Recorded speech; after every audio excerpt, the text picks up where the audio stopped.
I think they were hiding. What are the magic numbers? 27.085 megahertz, channel 11. Are the magic letters? OTR. Right here in Fresno, California. Radio Magic Old Tube Radio.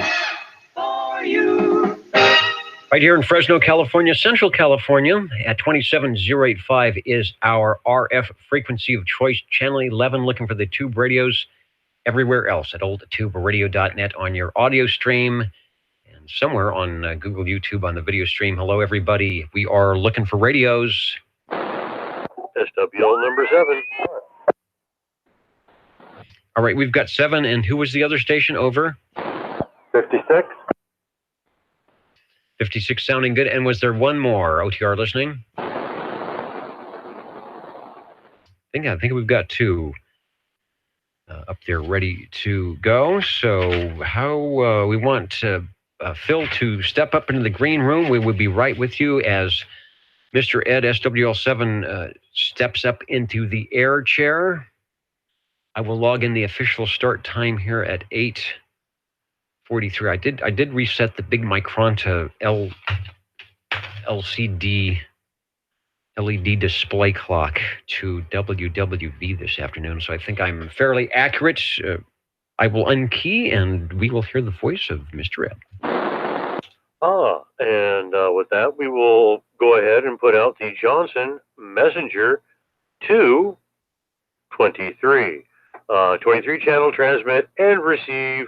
Nice, simple little radio. Simple is good. It does give you all the items of interest one would want. I guess one did want back in 1970, 69, 70, 71, which was the full 23 channels and the S meters, so that you could give those 9 pounds good modulation reports. I have a shot of a 223.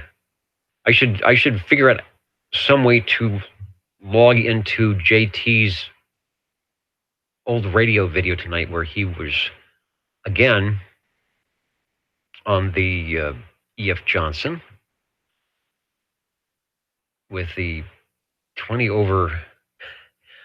I guess it's about 20 over on the S meter all the time. I'm assuming your S meter might work a bit better than that. But there it is. Back to you for transmission. Yeah, it may be a little bit stingier than that because you don't even hit me at 20. And actually all my other radios, I think you do. So this one's a little bit, like I say, stingy on the meter. Other than that, everything works really well. Blue LEDs instead of the regular lights back in there for the S meter, channel selector. And, I'm running a Silver Eagle D104. Sounds nice and smooth. And just checking, there is no mic gain on that, right? I see the, what is that, volume, squelch, channel selector, but there is no amplification radio-wise for microphone, like a range boost or anything? No, there isn't. Just strictly the channel selector, your volume, and turning it on, your squelch. That's it. And that's enough. You mentioned at the start of our QSO here that it was keeping things simple. So the radio was built really so it didn't need any extra audio. The supplied microphone does just fine. And of course, there were the Turner, probably the Plus 2, that looks a lot like the desk mic that's on there, that you could put on there if you wanted to amplify things a bit. Radio number 1, starting us off at 8:43, the E.F. Johnson Messenger 223. What was the info I had? 1969 to 1972. Without the mic, they sold them for $200. Although, I don't know, I mainly wonder if anybody, why would you buy something without a microphone? And then $214.95 with the microphone, CB23, if you've got the SAMS photo fax. Take another transmission. Thanks for getting us started off, and we will get to our next radio after your transmission. Yeah, especially if you didn't buy the microphone with it. If you didn't have one hooked in, you don't have a receive. So without a microphone, you couldn't even listen on the radio.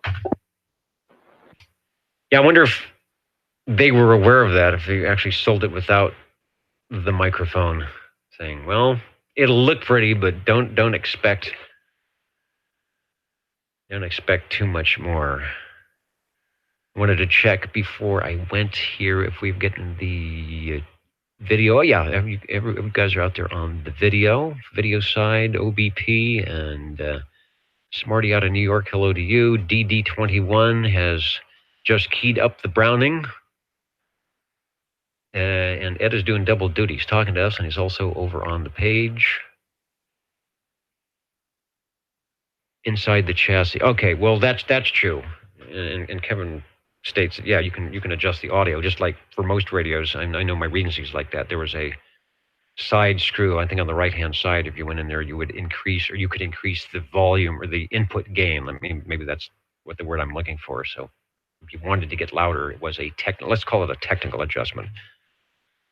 A service, you need a screwdriver to do it. So there you go. Thanks, Kevin, for reminding me that, yes, you can do that, but just you got to have the screwdriver, maybe take the case off. Over to you.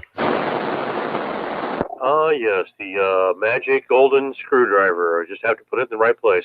Anyway, with that, we'll let you get to the other guys out there, and we'll bring in another radio. Yeah, we'll bring him in here until 10 o'clock Pacific. We are still daylight time, aren't we? It's going to be changing just at the end of the month. I think it's after. I think it's after Halloween now. They changed it so that the trick-or-treaters wouldn't be in complete darkness. I think that's how it works. I may be wrong about that. But what I'm not wrong about is that SWL 56, Phil is stepping up into the air chair at 8:48, and he just may have a radio. Hello, 56. Well, hello, Dennis. Yes, I do indeed. This is my Hammerland HQ105PR-S. It has the internal speaker. Over. Yay! All right, it has been a while since we have had any of the Hammerlands, and especially this particular one, which is a rare breed. I was going to say it was strange, but it's not that strange. It's very rare. It's a very cool radio. And there are actually quite a few here when you consider maybe 4 or 5, quite a few, but I think there's quite a few hanging around in town here. And Phil's managed to find the coax and put his on the air. We'll go back to you, Phil, for transmission. We'll talk about the radio. I will also, if I can do it quickly here, add a picture. Oh, man. And I bet my audio doesn't sound good. I've just switched my audio. Hopefully that will switch my audio to sound a little bit better. I don't know how long that will take. There's the radio on the video, and we will go over to you for a transmission on the Hammerland. Well, thanks again, Dennis. Yeah, this one, let's see, I'm looking at my modulation meter. Doesn't look very happy, but 1, 2, 3, 1, 2, 3. Anyway, I guess you hear me all right. This one has the Hammerland came in basically 3 models. This particular model came in 3 different models, if you will. One had the no speaker, one had a clock, and one was just plain. This one has an internal speaker, but I'm using an external speaker, so you guys sound real good. Probably the external speaker we are showing, it's the matching size, the height, maybe obviously not as wide as the radio, but it does have the Hammerland. The one we're showing has a Hammerland logo badge on the front. Where is the internal speakers? Is it a top fire? I remember seeing some of those that had a space on the front of the radio, I think. Well, it's on the front of the radio. It's the same square shape, same size as the meter, and it's on the operator's left. If you bought the plain one, there would just be a blank spot there. If you bought the one with the clock, it'd of course have a clock there. And this one has, instead of the clock or just a plain blank, it has a speaker. Got it. Okay. A good description as I've zoomed in a little bit. You can see the controls. I think it was the HQ100. I don't know my Hammerlin receivers, but that is a Hammerlin SWL receiver that Hammerlin took and added a 10-meter, I'll call it a 10-meter transmitter, 10, 11-meter transmitter. They I think, kept it down to 5 watt DC input for the 11-meter side. But I believe it would do 10 meters as well if you crystal it up correctly and added a few controls. Looks very much like their shortwave receiver. So if you're our true SWL, which Phil is, of course, you can hook your long wire to the back of the rig, which has the standard, I think, the screw terminals to put an antenna, and you can listen in from, does that have, I've asked you this before and I don't remember your answer, and hopefully you remember, does that have the AM broadcast band in it? I'm assuming it will go up to 30 megahertz. It will cover the 10-meter band. But does it go down and you can tune in the AM broadcast band? Oh, yes. It goes to, let's see, looking at the tuning range here in megacycles.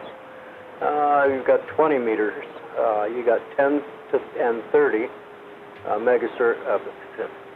Okay, yeah. 10 to 30 megahertz, 4 to 10 megahertz, 1.6 to 4 megahertz, and eyes are squinting, 0.54 to 1.6, over. That would be it. I wonder if it might even have those little civil defense things on there, but good stuff. Really, that radio you'll have fun after the net is over as you listen into your favorite shortwave listeners, or it will pick up. Oh, there's another question. I have one more question. I'm trying to see the picture, but the resolution isn't very good on my monitor. It will pick up AM okay. For sideband, there would be 2 ways to do it. Basically, if it's a shortwave receiver, probably set up to pick up CW, but to do that, you would add a BFO, beat frequency oscillator, just adds the little tone. But does it have a position for upper, and I would be surprised if it did, for upper and lower sideband? Or does it have a position maybe for CW or to insert a BFO somehow? Well, it does not have on any of the tuning selectors upper or lower, but it does have a BFO built into the receiver, over. Very good. It's a little trickier to do it with the BFO because then you have to move your frequency dial to adjust for either upper and lower, which most radios do automatically. You'll be able to do CW that way. And then the other tricky thing sometimes with those doing it that way, if your signal is really strong, it'll be distorted. So if you have some way of either trimming the antenna or doing an RF gain, you can back the gain down and it will bring in the audio really nice. I learned that in my early SWL days, trying to figure out what was that Donald Duck sound and the BFO and kicking the RF gain down, and they'd come in nice and clear. Hammerlin HQ105 TRS, I believe you said. If that's Phil at 848 with radio number 2. Give us another transmission. Let me click on, see if we have any info about that. No, nothing. So everything we found out from you tonight. This sounds good. Give us another transmission. I'm glad you brought that one by.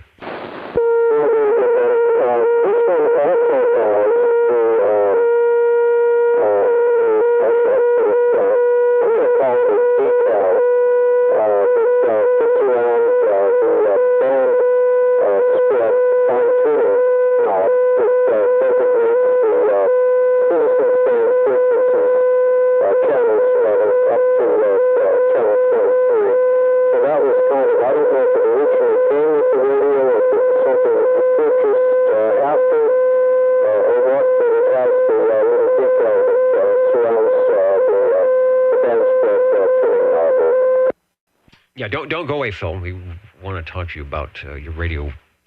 Decided to oscillate a bit more loudly than your audio, but I did understand you were talking about the fine tuning, and that's very standard for a shortwave receiver. You have your main tuning. You dial in at 27. Put the main tuning dub on 27, and then take your fine tuning and dial up 27.1, 27.2, something like that. Give us a quick. I don't know if you have any wiggle meters on that you can tell. Give us a quick transmission as you had full kind of squealing oscillation during that last transmission. Very hard to copy. So just give us a quick key down. We'll see if it went away.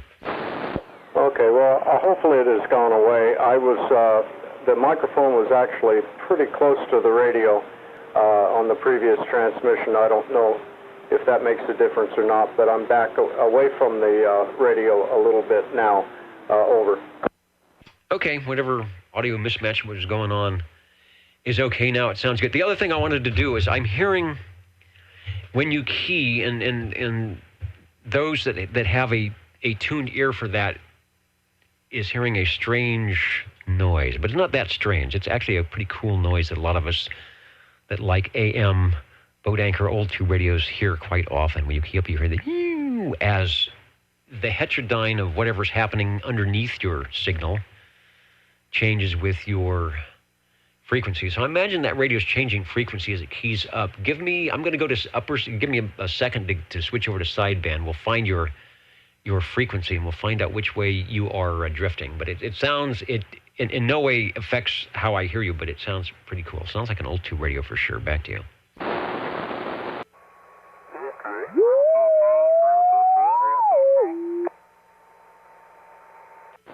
All right, do it again and stay keyed longer. It was still moving. It hadn't set in yet.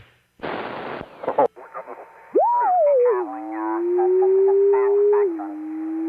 3, 1, 2, 3, 1, 2, 3, 1, 2, 3. Test, test, test, test, test. All right, I'll leave the dial. Oh, I should have. I forgot. I have a. Well, you can only see the S meter though, so never mind. It runs quite a bit. It's going to be tired. I think it starts at about 27,084, 6 or 7. And then it quickly jogs up to about 27,085.7. I know that's crystal control, so something in there. Actually, it's kind of fun. It was kind of fun it gave me a little exercise here this evening to chase you around. That's why AM was so cool. You don't have to worry about that. If it was sideband, we'd be all be going nuts. So no problem. That's what old tube radios do. You settle in at about 27,087 from about 27,047. All right, Phil, thanks for bringing it by and spending a little time with us here for Radio 2. We'll go back to you for one more comment if you've got it, and then I've got some other items to do here. No, I think that's about it for me. I will be monitoring the rest of the program this evening. Thank you, Dennis. Back to OTR. Yeah, appreciate you jumping into the Radio Shack from all the various other things that go on in the Magic Workshop over there. Always fun to hear something out of your collection. I wanted to, let me bring up the right screen here and say hello to a few items. The Steve and Bob Show, right? Out there in Ohio. Oxford and Westchester. Watching the Fresno State games on ESPNU, whatever that means. I don't have cable TV. I used to work for a Disney television station that and Disney owns ESPN. So yeah, I agree, Steve. They are doing good this year. I think maybe that'll help fill up some of the season tickets, the seats that were going empty for the last couple of years. Ray letting me know that SWL 111 had a very long day. He gets up early. He's a lot of busy people that do lots of things here on the old Tube Radio Network, and always glad when they can stop by. So let me bring up the SWL check-in sheet, and we will get Robert 111 checked in officially. So thanks, Ray, for that. And also, SWL 85, the Reedley contingent 111 and 85. Very good. Jingle singers are saying, it's the top of the hour. So before I unkey, and if there's any stations that would like to check in, we'll pick you up. But first, if I can, where did they go? Oh, there they are. They're having too much fun. The old Tube Radio Network. How do you do? Ladies and gentlemen, Greetings to you. wherever you are, for music and the latest news from home and from afar, the station for you is OTR. Old Tube Radio. the station for you is OTR. Listening for Radio 3.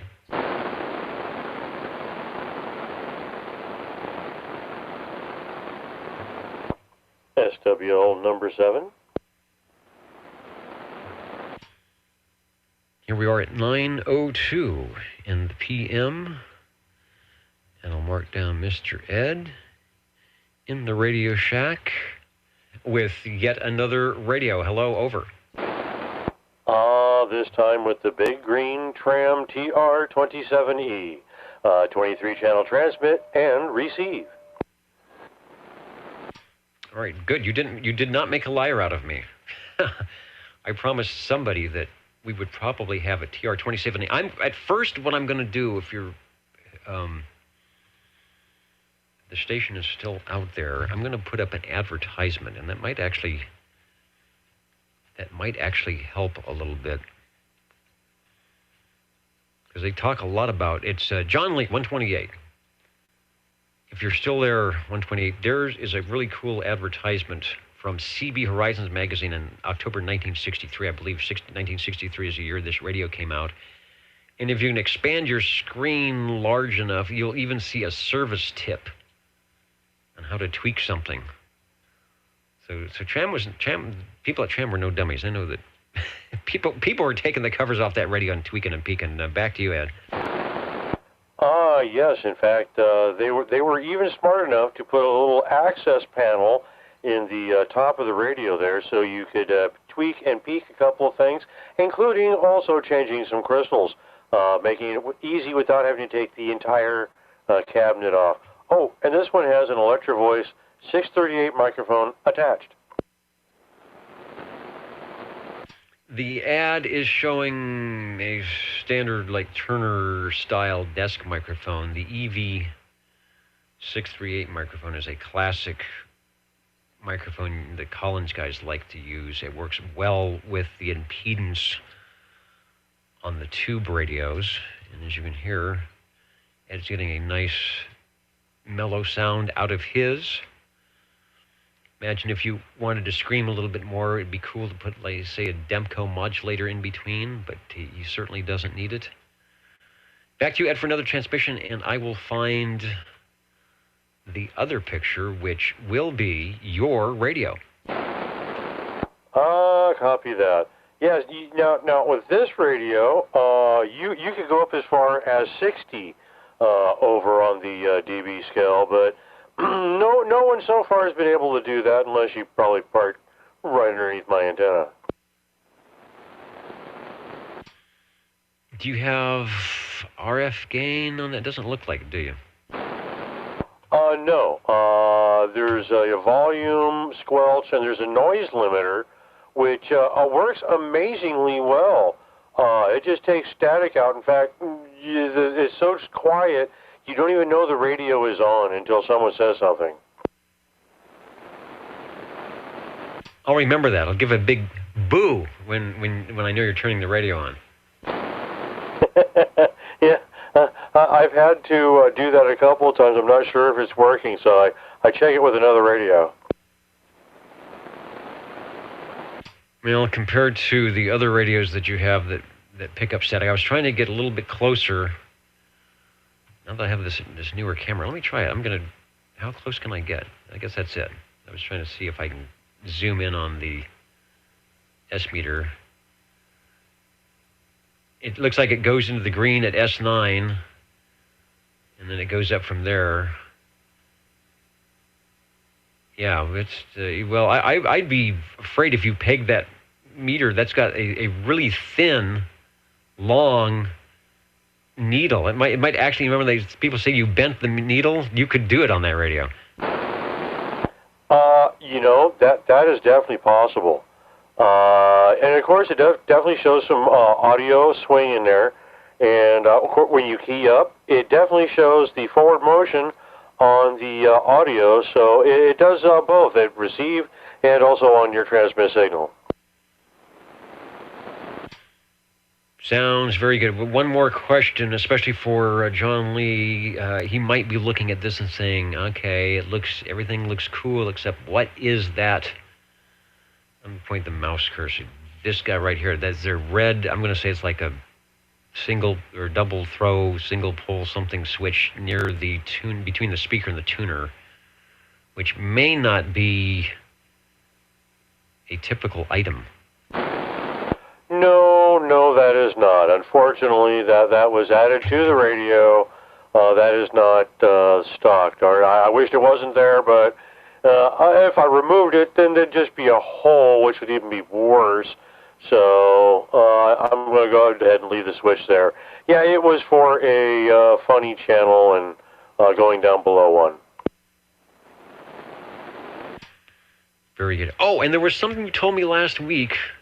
Again, I'm taking a little extra time because if 128 is listening, he has the radio. He might be more familiar with things, but if he's not, we have someone here who got one, operates it. You said you found something. I don't remember.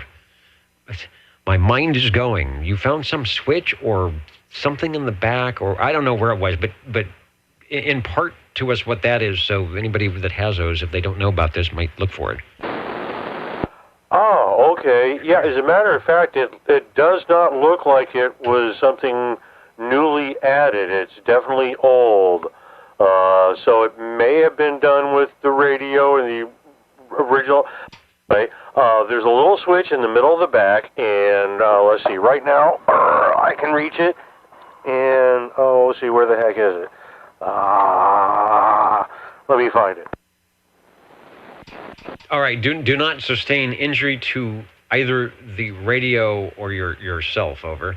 Got it. And now the switch is in the on position, and it's strapped a little bit. We're pushing the 30-watt meter now all the way to the top, so it's pushing a little extra wattage on it, and yeah, I didn't even know it was there. Well, I knew the switch was there, but thought it didn't do anything at all until, of course, I checked it out, and it's all the watt meter. Interesting. Well, there you go, John Lee. Little extra items to check for if you get the 27E up and running. If not, as we've shown here, it's pretty cool just sitting there in the radio table somewhere.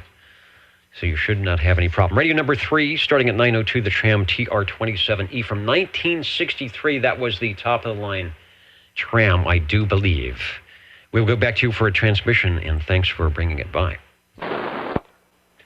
There we go. Now we're back to taking it 4, and although it does swing up there a little bit more than your stock radio probably should, but apparently pumping these up works pretty well, and it doesn't mess them up. No, it's we tested last week. And there may be some internal adjustment that you can do correctly so that it doesn't, but the way yours is adjusted, it works quite well. The Old Tube Radio Network, we are endeavoring to check in a few radios tonight. There are a lot of things going on around town. Fresno State is playing a game and battling Nevada, trying to stay ahead of this school there. Also, the big Fresno Fair downtown. Saturday night is one of their big nights. And who knows what else is happening, but we appreciate those who sneak away from their activities to check in a radio or say hi. We are listening.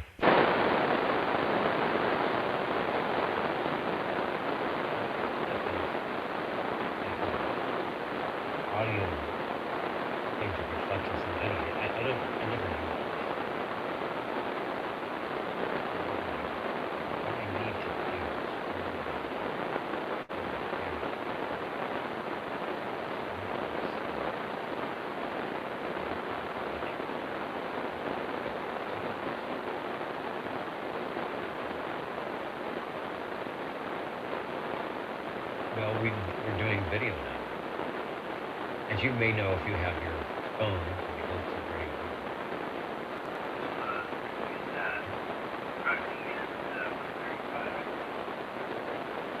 I can do that, over. KB6GFD. We will add a proxy check-in for SWL135, freshly minted from the crossband.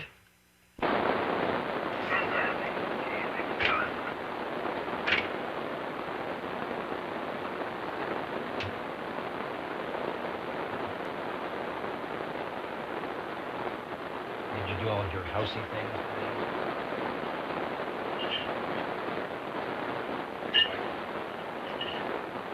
Yeah, it should be Booster Control 2.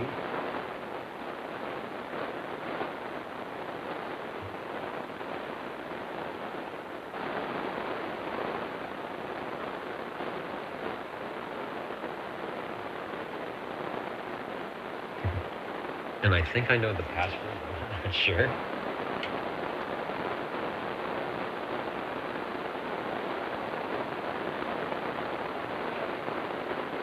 Upper and lowercase is all right.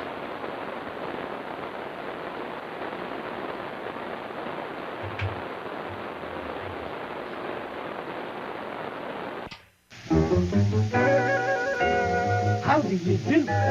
Ladies and gentlemen, greetings to you. Wherever you are, your favorite spot on the dial by far is known to you as OTR, the Old Tube Radio Network. the station for you is OTR. Hopefully the station for you is OTR. And John Lee, I just refreshed and saw your question, and Ed will be out there shortly. We will ask the question. We've always showed that green radio. It's been the big green machine, so that's a good question. SWL7, if you are by or when you are by the radio, we do have a question for you on the tram.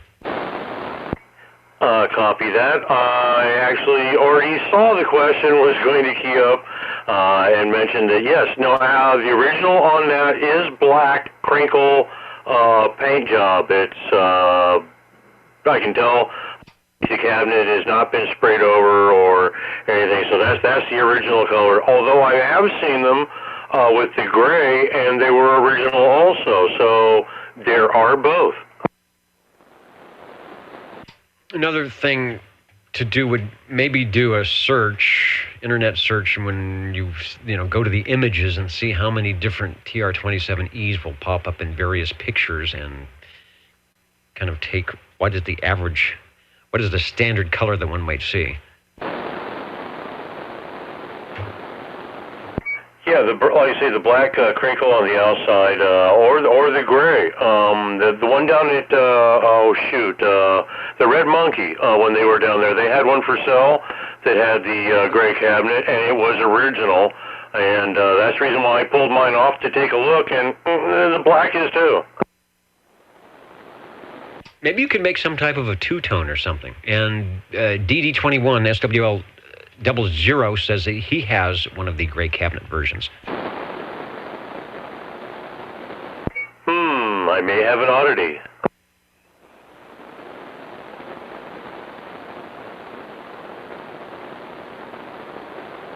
Also, we'll get a honk of the proboscis for Big Ben, who has, well, the sun is probably not up where he's at.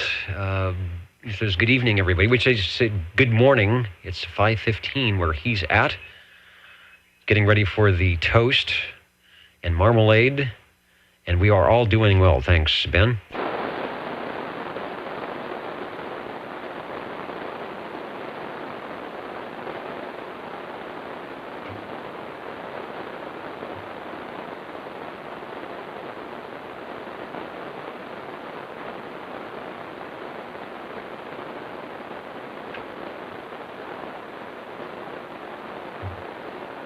Did anyone do anything special for the National CB Day on October 4th, 10-4? Go out and polish the microphone or reconnect the coax, make some 400 ohm wire. I totally forgot, so I did not do any. I did not hang up my decorations this year. Although, as you can see, the decorations are usually here most of the time. I worked on antennas. That's good. I thought about working on antennas, but I did not physically work on any antennas. Yeah, I still have a little bit more to do. Isn't that always the case? Update on the score. I think someone gave us a score update here when the page refreshes. Halftime score, Fresno State 7, Nevada 3. And Stan, SWL71, chiming in on his TR-27E was also gray, and he mentioned it was one of the last ones. And he thinks perhaps that the switch on the back is probably not factory, and he was mentioning the one he had in 1965 did not have that. So the ad we're showing, what are we showing now? Anything? Are we showing the radio anymore? No, I should put something up. Was from 1963, so that looks like it had a good 2-year run on it.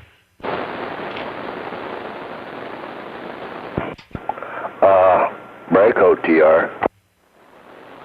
And of course, the ad, Breaker acknowledged, of course, the advertisement that we had, let me pop that back up, is in monochrome, it's in black and white, so you can't really tell what color that case might be, so the mystery continues. But sounds like they're all correct, but some may be more correct than others.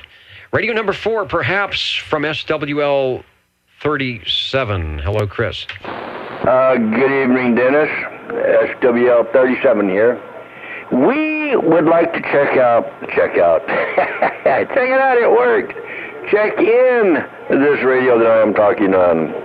It is called the General Radio Telephone, the Super MC11A, or as Ray would say, the MC2A. That's too large. Anyway, it's 11A. 24-channel model of this in here. And we're running this here with a handheld stock microphone. Over. Super MC2A. I could see how you would get that. Speaking of other radio operators, we have a really, with your great audio, we have a really great picture to go along with it, courtesy of SWL 135 of the Super. I can actually read the switches and knobs on this one. That's how good the resolution is. And it even has the GRT logo, which I don't think was, let me get the pointer, I don't believe that was on the Super MC2 or the 11 plane, no A, but it did show up on your radio. There is a tone, right, out and in. There is a local, it's all backwards. I've got the mirror image here. Range, local, and something else. Out, another out and in. There's a lot of knobs to play with there. You know what it is? You have your volume, your on and off volume. Then you have the HF tone, which is in or out. Then next up there you have your local, or let me see, I can get my eyes here a little bit better. Local and range. It says the bottom is local and the top is distance. And then over to the other side there you have, what is that there? Is that the horn?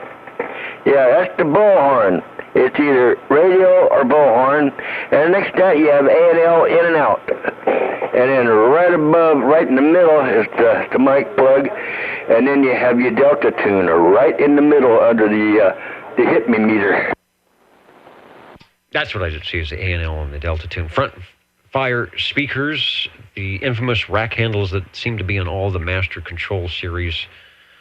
Makes it look very utility, very professional, like it should be in a radio TV station or something. And the audio is phenomenal for stock microphonium, just not only in the volume, the sheer gain coming out of it, but also in the fidelity. It just doesn't sound like that microphone has ever seen a bad day. Oh, and I forgot one. Squelch all the way to the right. Squelch to the right. All right. Yeah, I see that. Simple but good. The price, I think I have a price point for that. Let me see. No, I'm assuming those were probably around $200. A lot of the earlier models were $159, $169. The price was always very reasonable for general radio telephone. 9 tubes on that, believe it or not. Find more about it on CB22 in your Sam's Photo Facts on page 45. It had a couple of transistors thrown in just for good measure with those 9 tubes. And of course, at the Super MC8 is when I believe they started putting in the ECLL 800 modulator output tube, which is one reason why the audio is so nice. It's Radio 4. We'll go back to Chris for another transmission, and we certainly enjoy the thrift store special. Yes, and actually, the price on this one here was $17.50 with senior citizens discount. Don't you love being old? Not really, but anyway. That's funny. I guess it's funny. That's just you were certainly getting your $17 out. Why, as they would say on an advertisement, why, Chris? That's just pennies a QSO. Such a deal. Thanks for bringing it by. Well, if I would have got $17.50 for each time I have checked this thing in, I'd have some money packed up. Yeah, with interest. That was $1972. All right, I will be back in just a moment. I have to take a leave of absence from the air chair, but just for a moment, and we'll be back on the Old Tube Radio Network.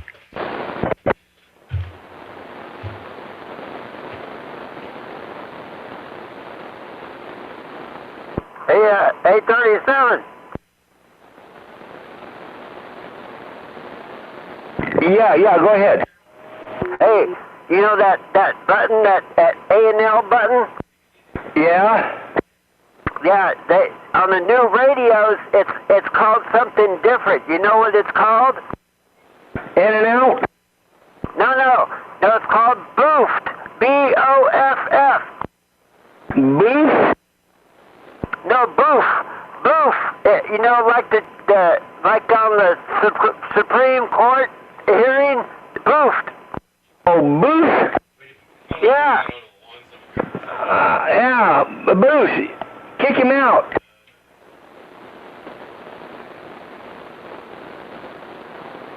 I just had to say that. Okay. How come I never hear you on the radio anymore on the other one? I'm always on the other one. No, you're not. Yeah, I am. Oh, No, you're not. It's getting out of hand just because I left for 2 seconds. That's because you're never there. I've hollered for you. You weren't there. I never hear you. We broke. What did you say? I said, I've hollered for you and you weren't there. Uh-oh, I see somebody's putting his headphones back on. I gotta go. Okay. Is this the I hollered for you frequency? The only way to get out of this is to go to Studio B for the Jingle Singers. How do you do? Ladies and gentlemen, greetings to you. Wherever you are, the friendliest station for you by far is known to all and OTR, the Old Tube Radio Network.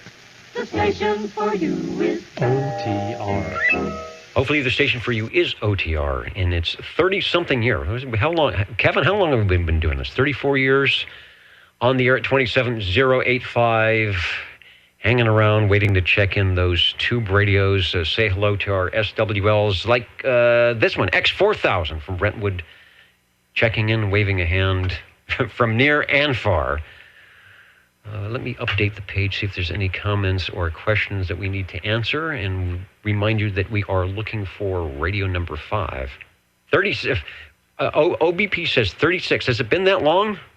Well, you know, before it was very formal, we were gathering here on Channel 11, a group of us with just radios, if I recall. There was no real check-ins or documentation of anything, and that would be the early days of what would become the Old Tube Radio Network, as I think we were basically escaping from, at least locally here, the hate and discontent hours that would happen upon Channel 14. And then, of course, late night bowling.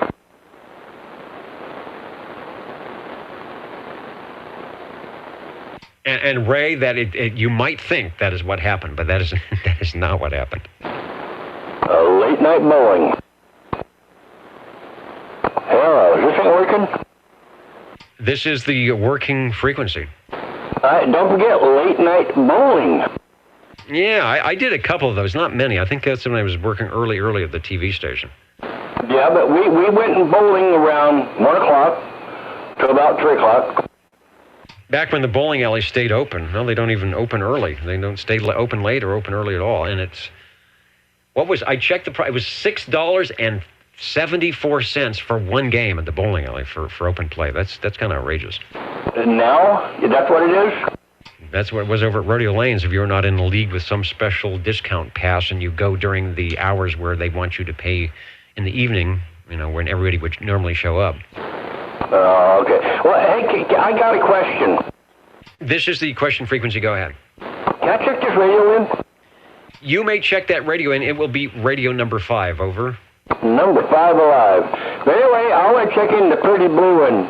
This here is the G PowerMate, the Gem Marine Products, 23-channel tuber that glows in the dark, and we are going to listen here with the amplified D104 Lollipop. Over. Okay, I will get a picture of that, and you need to get in the good graces of SWL44, who is out there listening and commenting, as a matter of fact. But if you do not have oldtuberadio.net, you may not be privy to some of the comments. But I'm going to say that he might have a positive comment on this check-in of yours. Well, let's hear what it is. Yes, I would like to check this.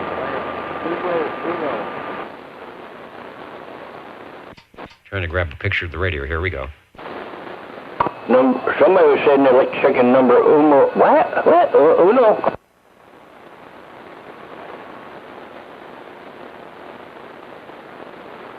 What type of microphonium are you running on the Gem Marine products? I'm running the D104 static, the Lollipop microphone. Is it amplified? Yes, it is. All right, I'm going to say you have really loud audio, but it's similar to what you have on the general radio telephone that isn't running a D104 nor any amplification. Yeah, this in here is amplified. It carries a 9-volt battery underneath.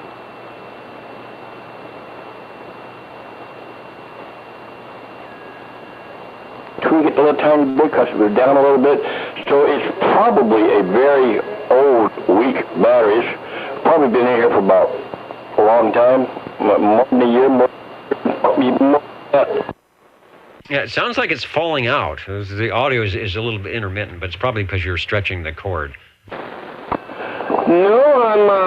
I haven't stretched the cord. It's still got a swag in it right there. Of course, it's got like a rope hanging out there. It has that like a jump rope. It's about that angle right now. It's not stretched. Let me see. That seems to be going that way. Hello. Everything's moving. So, yeah, okay.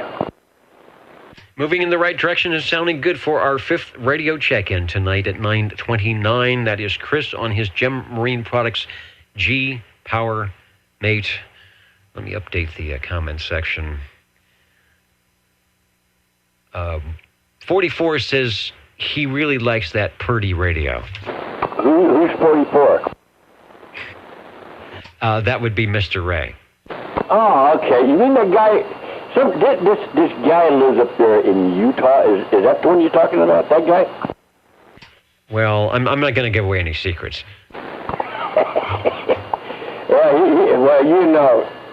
Well, he did pretty good checking in all the way from Utah on his Kenwood. He did. He fooled us all the other week. I was glad to hear the voice beaconing down. Speaking of beaconing down, hello to the Connecticut station. Tuning in to the Old Tuber Radio Network, where we endeavor to encourage our local tube radio operators and collectors. Or maybe you're not an operator or collector. Maybe you just happen to have the radio all this year. If you didn't really collect it, you bought it and just have been talking it. But anyway, we encourage the stations to get on the air at least once a week here on Saturdays. Chat with us. We can do radio checks. We can find out what's new what's new on your old tube radio, and we've been doing this for a long time and having a good time doing it. Next radio would be radio number 6 when we find it. All right, well, you tell him to hang on. You'll get to hear a purple and gold and silver one.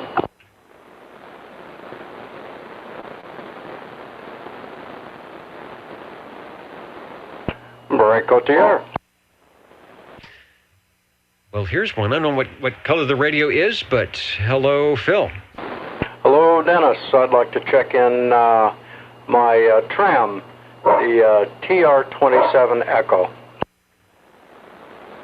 Wow, here's another TR-27E. Really nice audio. And I hear the Delta Oscar Golf also checking in.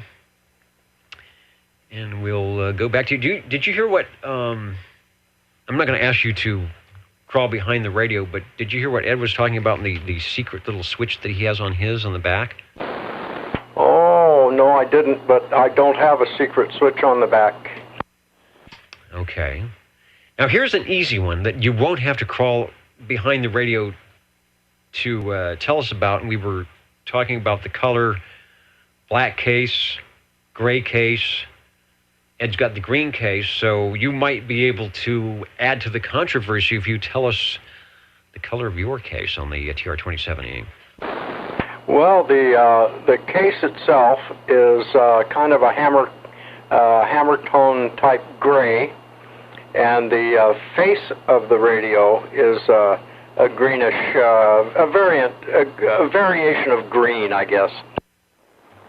All right, very good. Gray may be the more popular color. We pretty much figured the radio was put out for about 2 years, and depending on which part of the production run you have might tell you something about which color that it might be. Really, really nice, clear, and clean audio. I take it your meter works well. Where am I, if it works at all, where am I between the 0 and the 60? Well, I don't know how accurate the meter is, but you're hitting me at about, let's see, 6, 8, yeah, about 8 S units. Okay, well, I think Ed said his was a little stingy, and the meters are all relative, so I don't know if there's any accuracy. I'm not sure what the standard was. I think Art Collins came up with something. If you go to S9, there should be some type of a dBm reading that you insert signal into the antenna and say at this input level you should see S9. And then I think the Kenwood TS2000s were different, and so it depends on what standard you want to get in there. But I will take an S8, S9 on that meter any day. Well, on the solid state radio, you usually are definitely breaking S9 and getting into 20 over by the meter on the solid state. But I don't know how accurate meters are. I guess if I can hear you just fine, that's all that counts. True. If you're checking the net control, you have to have that two-way conversation between the net control and whoever is talking at the same time, and it will be a good thing. Update on the score. Thank you, Steve. 14-3 in the third quarter with Fresno State ahead. Also, say hello to EDA396, waving a hand to net control here and the rest of OTR. Thank you, OBP 100 millivolt at S9. See, I heard there was also half of that, like 50 millivolt. And one of them was an Art Collins thing saying, this is how we do our radios. But I think the other one is the 100 millivolt is the newer standard, or maybe that's what you guys... Kevin has all that neat equipment. He has all that $10,000 equipment in the shop that he used to use for doing all that stuff, so he would know. What else? Oh, Phil, I'm losing it here. I had a question for you, but I don't remember. So we'll go back to you for another transmission and say thank you for Radio 6, the Tram TR-27E. Well, very good. As far as the color controversy goes, I've had 3 of these. I have 2 of them. I own 3 and donated 1, but I have 2, and all 3 were the gray hammer tone type case. For what that's worth, over. All right. I'm just from what we're hearing, that seems to be the way to go. And I'm not sure if John Lee, if he's thinking about painting the case, if you want to be accurate, the gray seems to be good, but I think he said his was black, so maybe his was painted. Who knows? But if the radio works, it's more fun. It's got that meter anyway. It looks good whether it works or not. Thanks for radio number 6. It is 9:37, so we still have time if you need to get your radio checked in or have a question or SWL or any of that stuff. Speaking of getting checked in, let's find the jingle singers one more time. You're listening in the latest style at 27.085 megahertz. Channel 11, Old Tube Radio. In wonderful Fresno, California. And if I check the list, we are looking for radio number 7.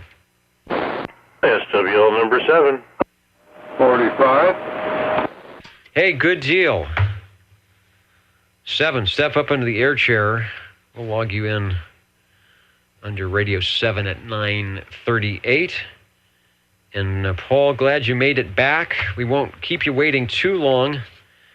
We'll get you checked in and then see if you have a radio or not. So meet us back here at the Radio Shack in a couple of minutes, and we'll see how things went this evening. Glad you could get us live and direct at 9:38. Let's find out what Ed has connected to the coax this time. Over. This time the Browning Golden Eagle Mark III SSB. I must have missed the ping the first time you checked in, or it was off. I didn't notice it, but now that you mention it, it was easy for me to figure out which radio that I need to find on my list here. I don't know why the camera on the S meter is doing that, but wow. That's a big radio. My picture is so big. There we go. That works a little bit better. Now we've got the picture. You can take a transmission. And with a little bit more of a ping there for you. Yeah, I had the ping in kind of the stealth mode there. Toned down just a wee bit anyway. But anyway, yes, mine like that one, only the on-the-air light is reversed because the comes on the red light behind, and the letters are blacked in instead of the other way around. The case on that one is actually kind of a gold, where mine's a wood tone, and I also have a Golden Eagle D104. And it sounds marvelous. Nice and good. All the cameras seem to want to be doing weird things to them. That's why you should never add pictures to radio. Just keep it the nice audio stream, and you'll have far fewer problems as you go along. The Browning Golden Eagle Mark III, stacked on with the pictures showing them vertically stacked, and I think that's just because Cliff wanted to get the aspect ratio to get the picture in. But the typical way, if you have the radio real estate on your radio bench, is to have them side by side, and probably because of the convection cooling might be a better way to do it. I'm probably assuming that's how you have yours, Ed. That would be correct. Oh, and that radio there, the transmitter, by where the mic plugs in, there's a little knob there that says SWR. I don't have that knob, so that's an extra. 37. And Breaker acknowledged it'll be after Paul, who's coming up next. Where's the switch for SWR? On that radio, I see that there's a little switch on the transmitter right by the plug where the microphone plugs in. There's a knob right there. My radio does not have that knob. Interesting. Maybe it's one of those added later, or maybe it's one of those added after the manufacturer. But your SWR is probably good because your radio sounds excellent. It is Radio 7 at 9:38, the Browning Golden Eagle Mark III SSB. And I was going to make a comment about that. 1972, when those hit the market, there was an AM version and a sideband version of the AM transmitter, I believe just a little bit, maybe half as wide as that. I think that's sort of rare. Most of the ones that we get checking in are the sideband transmitters. And the price at that time, if you were lucky, you might find it for under $700, but typically you're going to be paying just a little bit more than that if you didn't decide that you needed a used Ford Falcon, which would probably be about the same price. Take another transmission, and then we'll head over to Paul. Yeah, on mine, there's another knob that does the job for the SWR, forward, reverse, modulation, all that kind of good stuff. So anyway, there you go. I'll go ahead and let you get to the other guy that's in there. I forgot who you said it was. I'm having a senior moment. Anyway, with that, we'll go ahead and stand by and take a listen.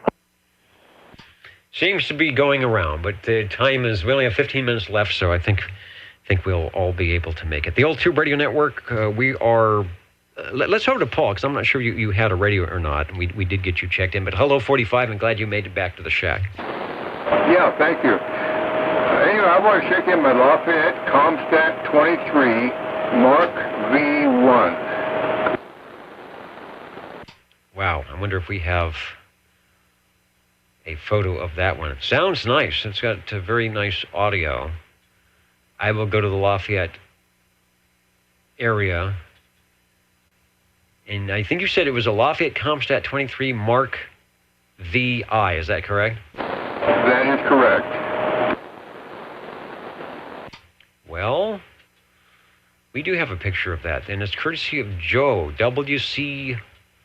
I wonder if Joe is still around. I thank Joe for that. And it looks like the Comstat 23. Give us a transmission. I'll pop up a picture here so that everybody can see what we're talking about.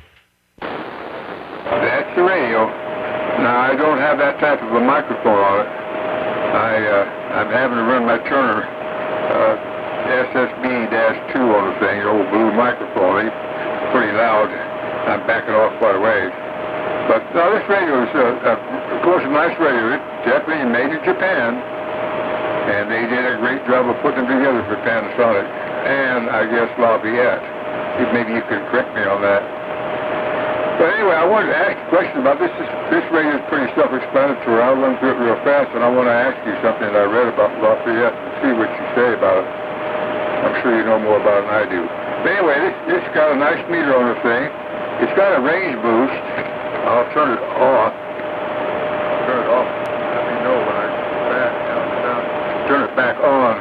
I got it set pretty close. This is a microphone that's power assist, so I have to kind of watch the way I'm keying the thing up. They like just a flat microphone. It's got squelch volume, fine-tuned, and it's got 23 channels on the thing.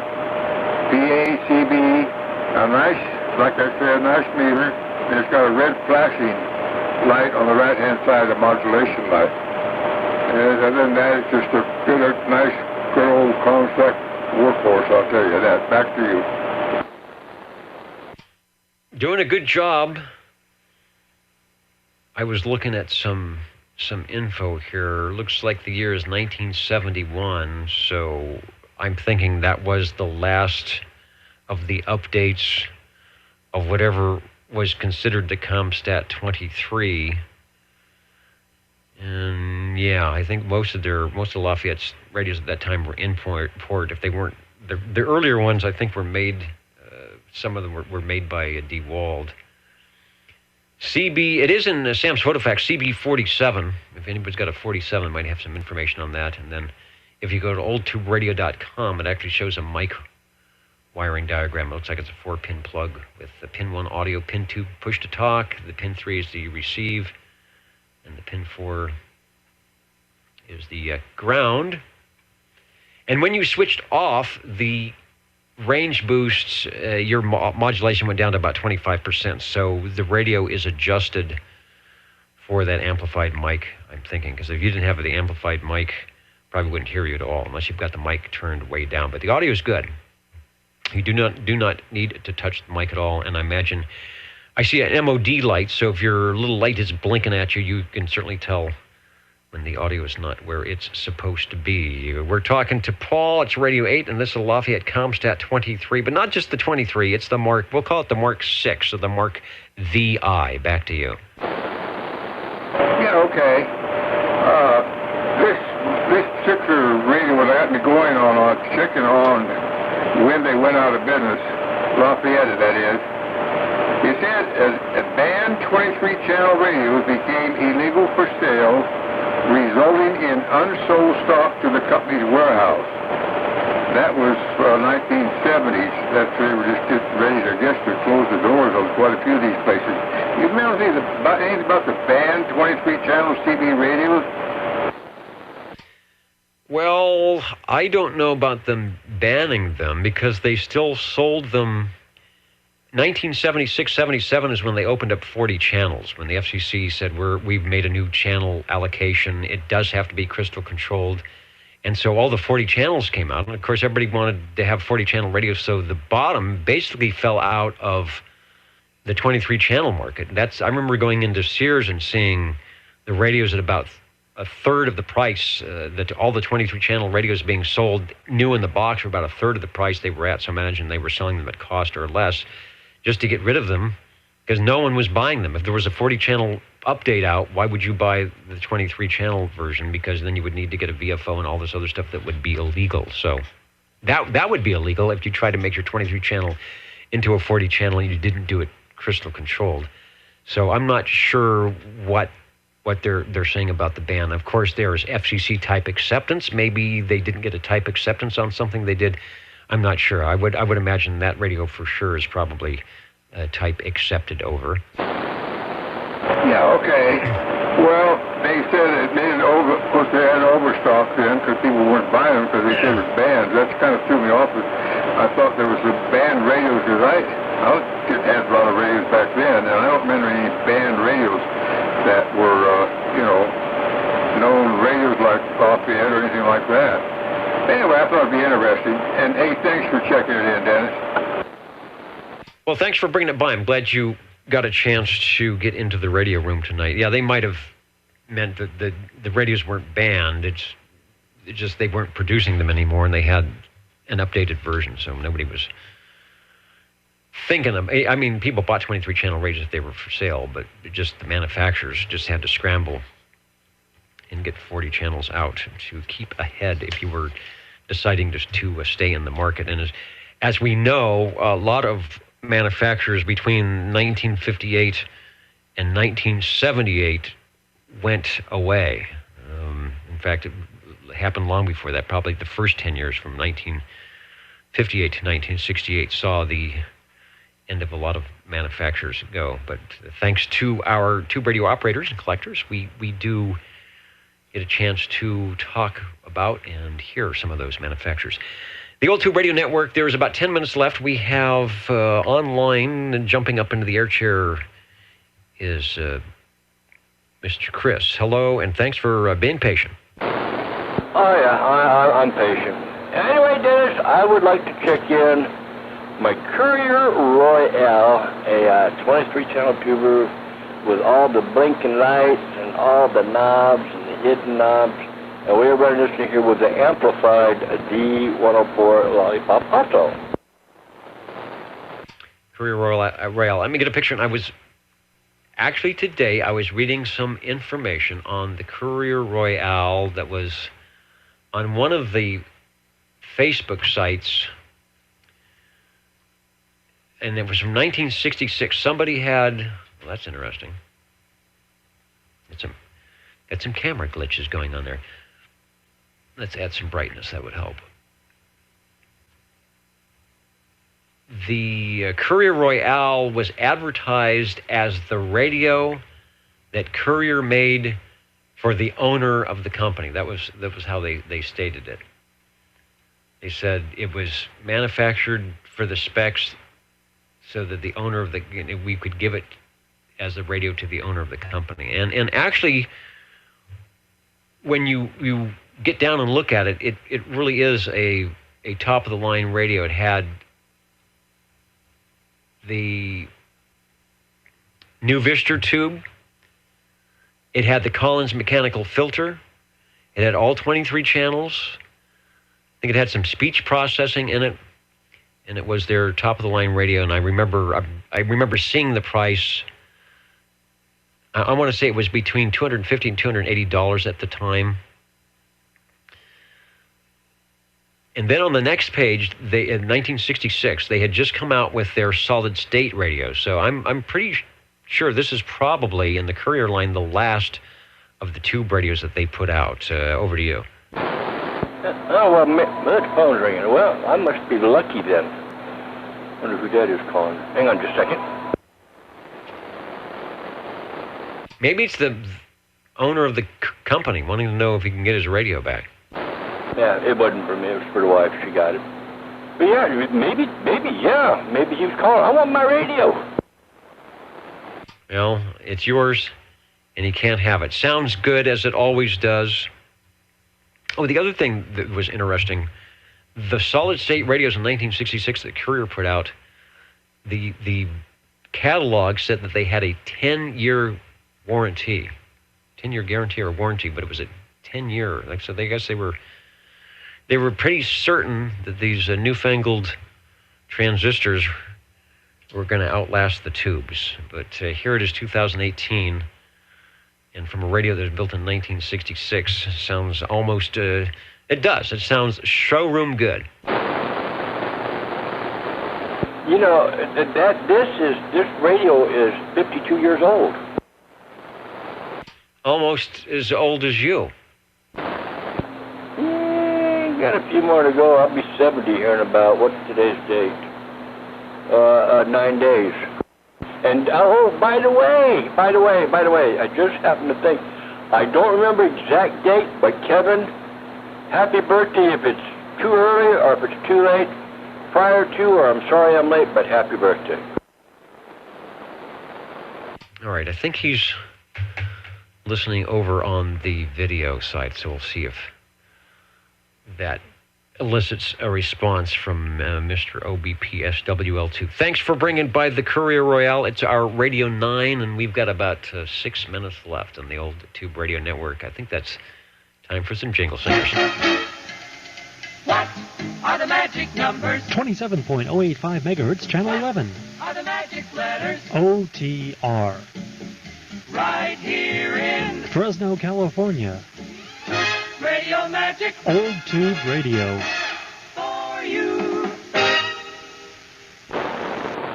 And from what I understand, the Fresno State Bulldog game is getting interesting. So it's going to be hard. It's going to be hard to pull out that last radio to get double digits, but I bet we can do it. OTR standing by.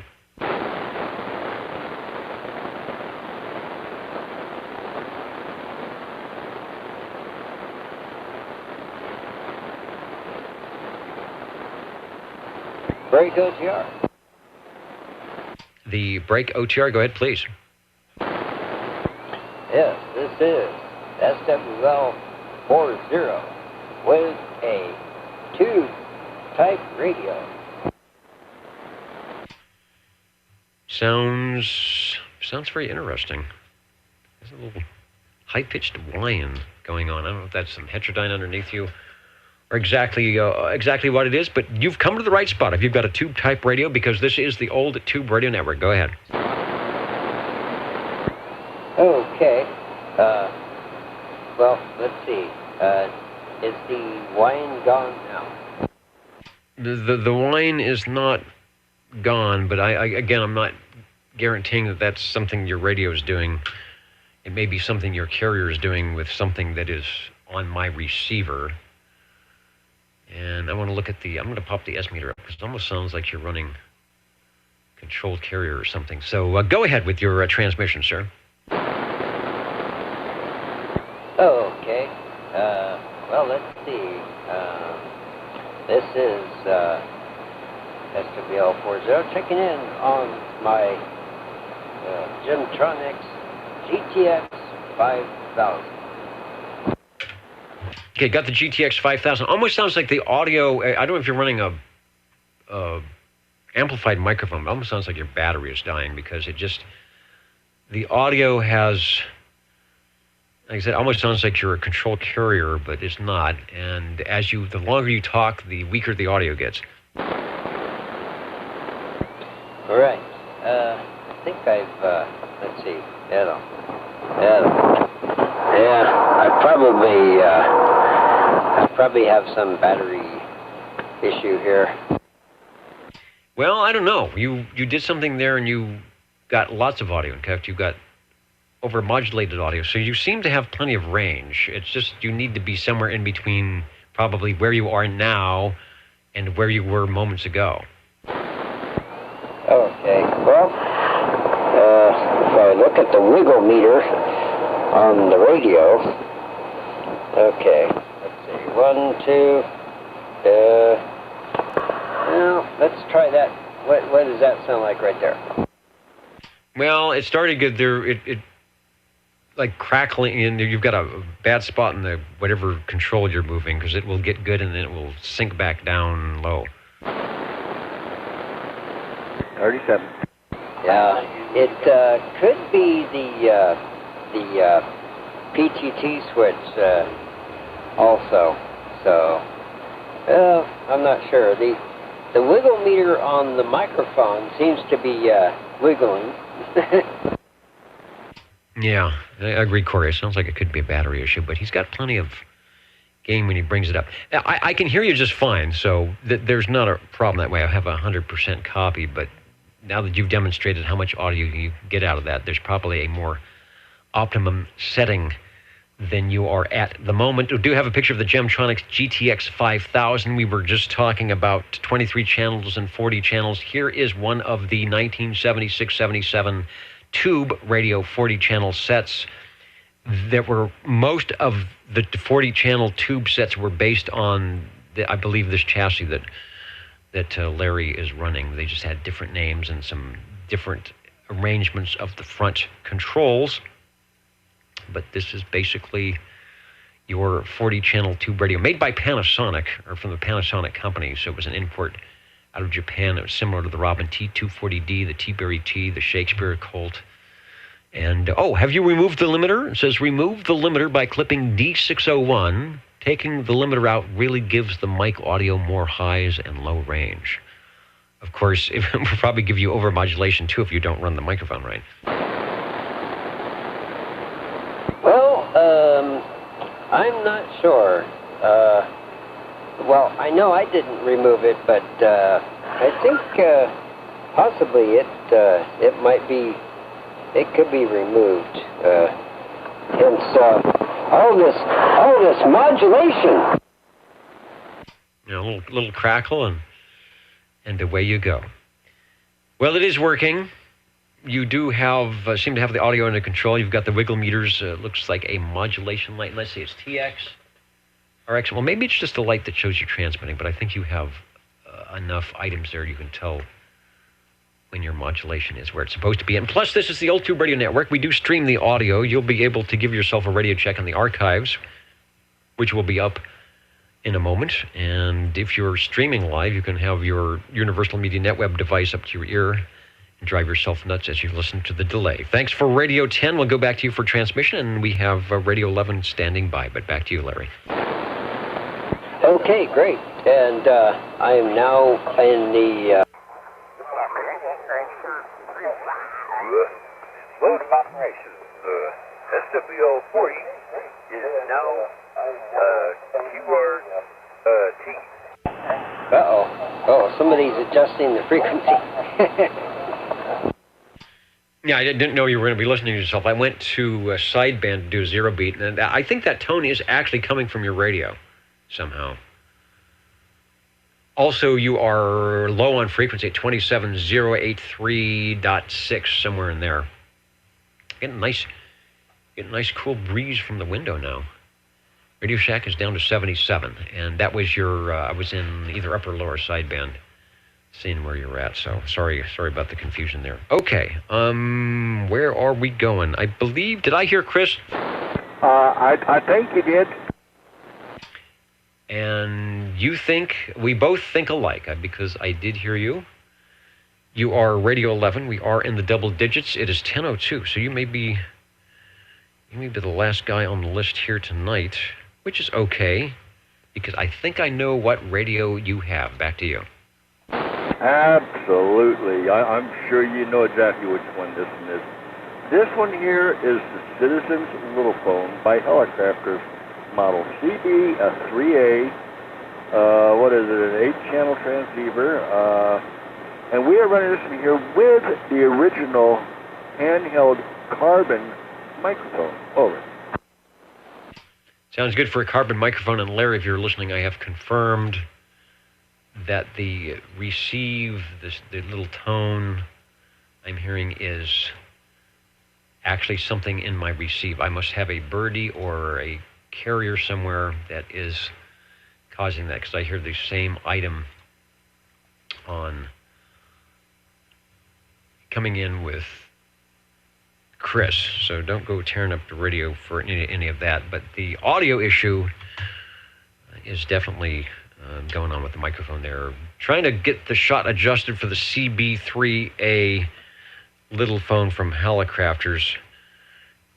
I'm going to say, as things go, that might not be the littlest radio that came out, but maybe compared to the trams that we have been having check in tonight, it is a little bit little. Like, give us another transmission. And speaking to that carbon microphone, it sounds good. All right, to get the carbon fibers going here, the old chunks of crystal or whatever that is in there, you shake it around. But yeah, this one here is working. I believe this is one of your favorite radios. It's such a huge radio. It reminds me of an old RCA record player, the way the top opens. It's got a latch on each side, swings open, 60-45 in there, put the needle on, go for it. But there's none of those in here, just tubes, 7 of them, which is surprisingly what comes out with 7 tubes. Yeah, we're going down. We had 11 tubes, and then what was the radio that had 9 tubes, and now 7. I think one of those might even be a rectifier tube. They got a, maybe not, 12BE6 now. Anyway, there's a schematic at oldtuberadio.com.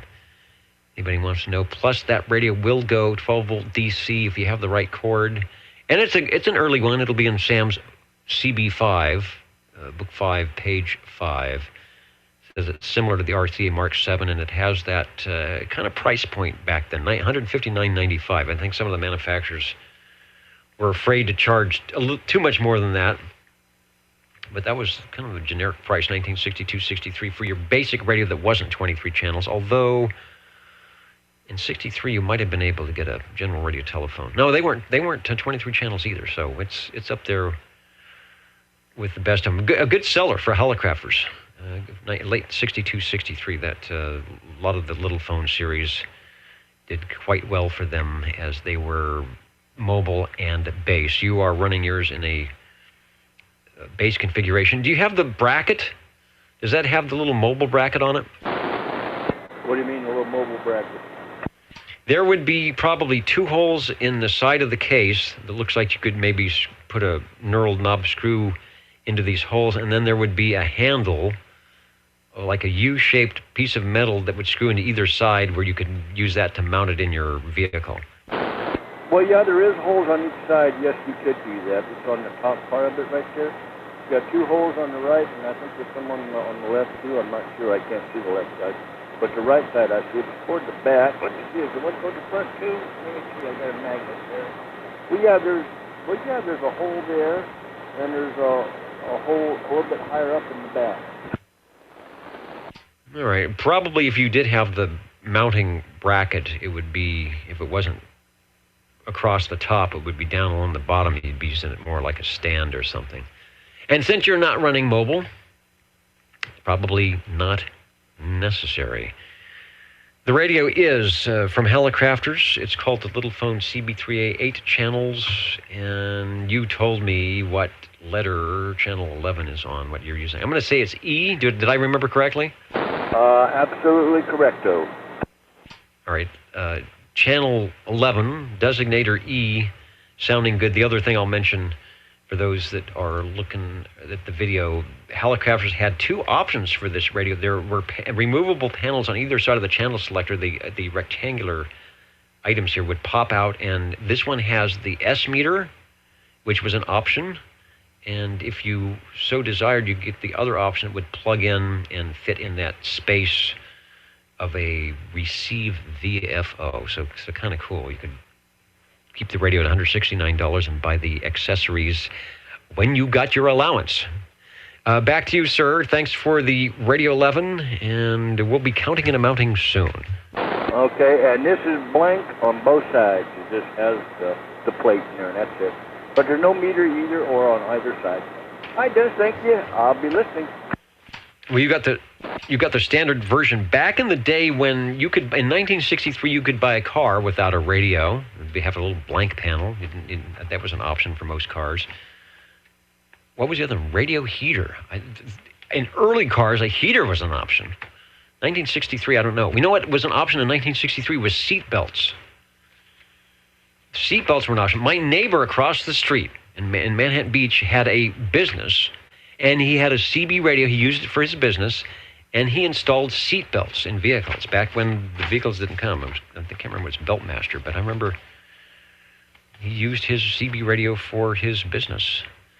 All right, so Jingle Singers, where are you? You're tuned to OTR. Channel 11. right here in. Fresno, California. Stay with us Old Tube Radio. and be modern. Counting and amounting. And last call for check-ins. 45.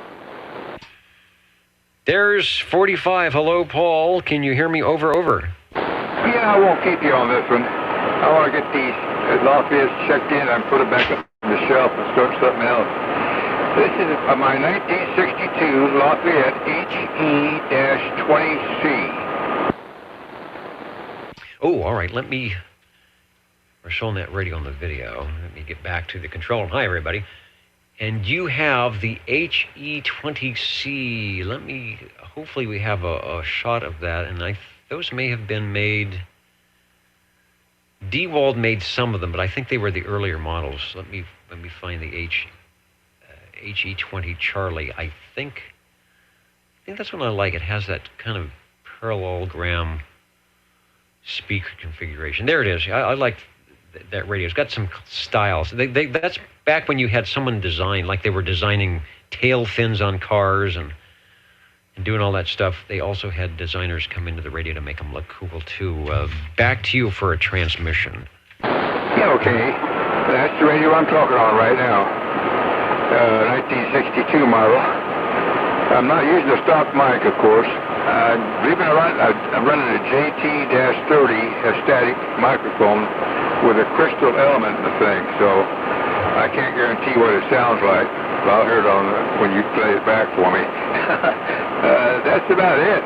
It's just a real neat old radio, and it's sold for, I think, $109. So, boy, you couldn't beat that. And I'm pretty sure this radio was made in the USA. That's what I'm thinking. Probably made for Lafayette by somebody. We have actually a pretty decent picture there. Again, like I mentioned, I like the styling of the way they made the speaker not a square, and then they've got sort of I don't know what that is on the channel selector, but it's not a square either. Actually, there's some type of panel that removes off the top, so maybe that was for your crystals to go into. It looks like a 23-channel receive, and 8 crystal controlled with tunable over all 23 channels. Yeah, $109.50. When we were talking about the price points being at about $150 or more, and that's also, that's also in Sam's CB5. So you've got CB5, you'll find the Helicrafter CB3A, and also this radio as well.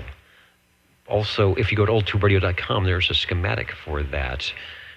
The microphone you're using is sounding good. It has a nice quality to it. It's not full fidelity, but the frequencies that it's accentuating are perfect for your voice and for punching through the signal here. Great. That's wonderful. I'm glad to hear you say that. It sounds good. I don't normally get lucky crossing all these mics like this. I usually stay with the Turners, but with this old Hispanic, little GT30 series, they're expensive to buy anyway. They're sought after quite a bit by the older hams, I think. Anyway, thanks again, Dennis, for checking it in. Thanks again, Paul. Again, thanks. I know you're tired, and thanks for jumping to the radio room after getting a late start here and giving us a couple of Lafayette's, the Comstat and the HE20C. Again, that's one of my favorites for it. I like the different designs like that. Any other stations before we wrap it up here on the Old Tube Radio Network?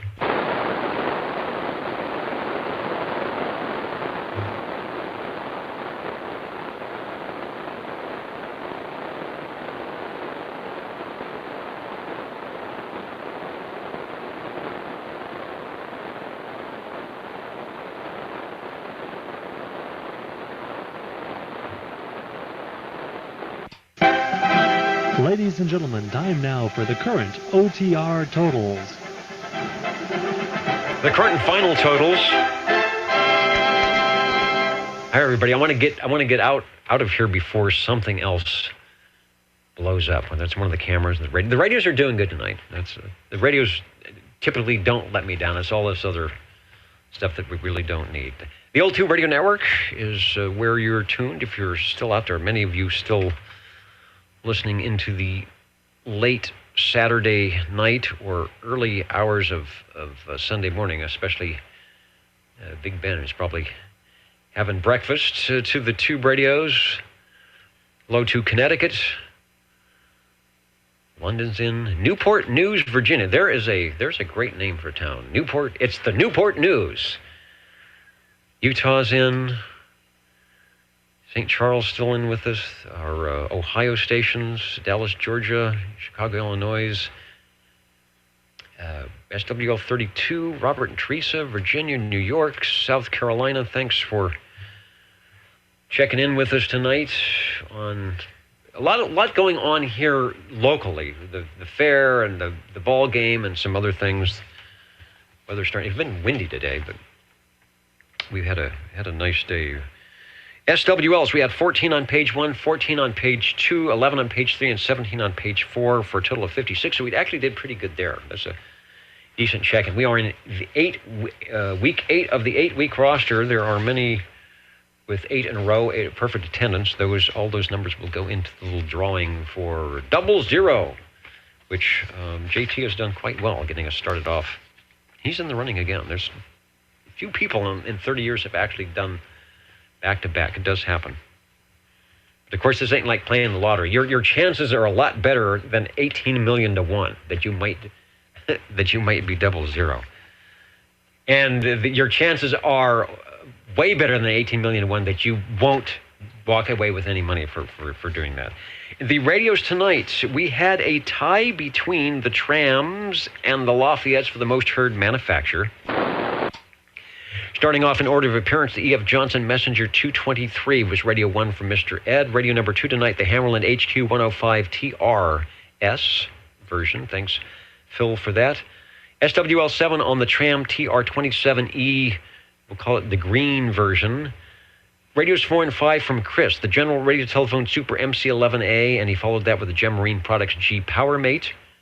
Radio 6 was the Tram TR27E from Phil, and his was, what did I mark down? Gray. He had the gray case, which seems to be, if you're going to have a case color, that might be the one you have. Radio number 7 is SWL 7 on the Browning Golden Eagle Mark III SSB. Radio 8, Paul on the Lafayette Comstat 23 Mark VI.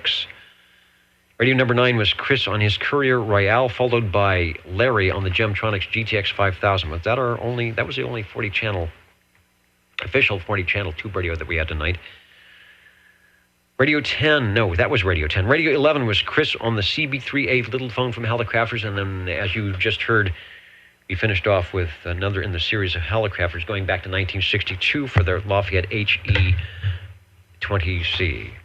No, I will break something if I'm not careful. Thanks, everybody, for taking time out of your busy weekend Saturday to check in with us. Just a reminder that we do archive the audio at oldtuberadio.net, so you can give yourself a radio check-in. Thanks to SearchFlorence.com and Frodex for keeping the Nixie tubes running, and thanks to all of you, whether you're on the SWL side or checking in radio to keep us going for 35, 36 years. It's been a long time. Good night to all of you, and we will try this again next week, the Old Tube Radio Network. Make sure you get on the air, too. We always encourage stations to have their own radio nights, similar to what JT does. Just getting people on the air to talk just like it used to be. And who was lamenting? Neil was lamenting that he thinks he's the only 11-meter dude in Fayetteville. I know some of you get on the air, and it's not 1977 anymore. When there are 4 million people out there. There might be 4. That's good enough. You only need 2 to have a conversation. Good night, everybody. We will talk to you next time on the Old Tube Radio Network. Let's see. I've got some things to do, so I'm not going to hang out on the SWL side, but we will try that sometime. And nothing blowed up, so that's a good thing. Good night, everybody. Good night. Thanks so much, Dennis. And the score's 21-3, so Fresno State can relax. Hey, okay, thanks a lot, Dennis. I'll catch you next week. Hey, Dennis, and all the SWLs, good night, too. All right, sounds like the Dogs did it again. Here, they must be really in the end of the fourth quarter, so good deal. Oh, and McGregor loses the fight. Oh, well. That's right. There's a fight going on, too. Besides the one that was going on over in the other studio with the Jingle Singers and Mr. Announcer. Good night, everybody. They were just throwing popcorn, nothing serious.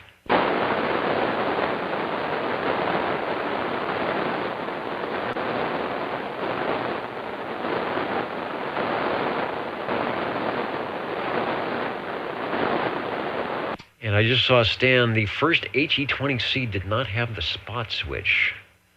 Oh, thanks. That's how you answered my question. They were made by USL United Scientific Labs. I knew Lafayette, I don't think, made anything. They just used other people's stuff, which also made by DeWalt. That's what I thought. Close by to Lafayette. Thanks. Stan comes through again. Thank you, sir. I wanted to check that before I went out here, so I will put that into my memory bank. Good night, everybody.